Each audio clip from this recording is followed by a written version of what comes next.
Ever take a road trip in an RV? Motorhomes call to mind big, memorable family vacations. But you won't get far in one without some trusty tires. And it turns out, for some RV owners, their tires weren't so trustworthy.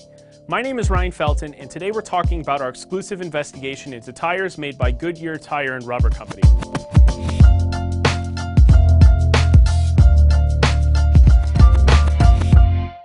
In January of 2018, the National Highway Traffic Safety Administration announced it was launching an investigation into a tire made by Goodyear.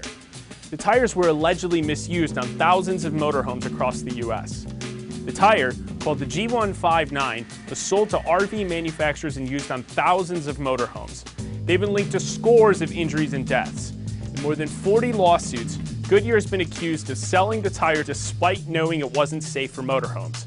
The cases allege the tires generated too much heat when used on RVs, and they cite Goodyear's own internal data and court testimony as evidence the tire was prone to heat-induced failure as a result. As part of our investigation, we found at least 9 deaths and nearly 3 dozen injuries were linked to blowouts and tread separations on RVs equipped with G159 tires. But the number is almost certainly higher.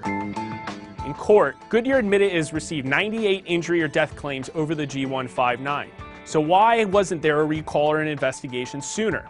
Well, in nearly every lawsuit, court records show Goodyear reached a secret settlement with plaintiffs that prohibited them from sharing documents with other victims or even regulators like NHTSA.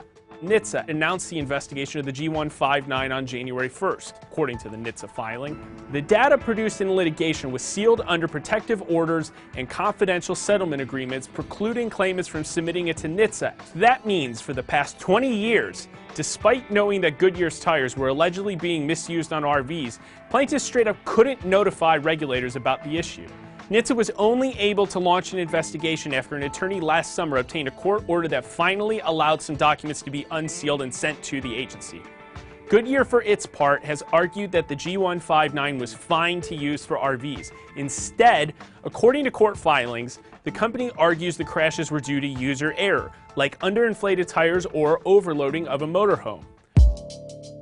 Goodyear declined to comment for our story, citing ongoing litigation in court. The company has said it's up to NHTSA to determine whether accidents were due to the tire being improperly used on motorhomes. The investigation will likely take months to conclude.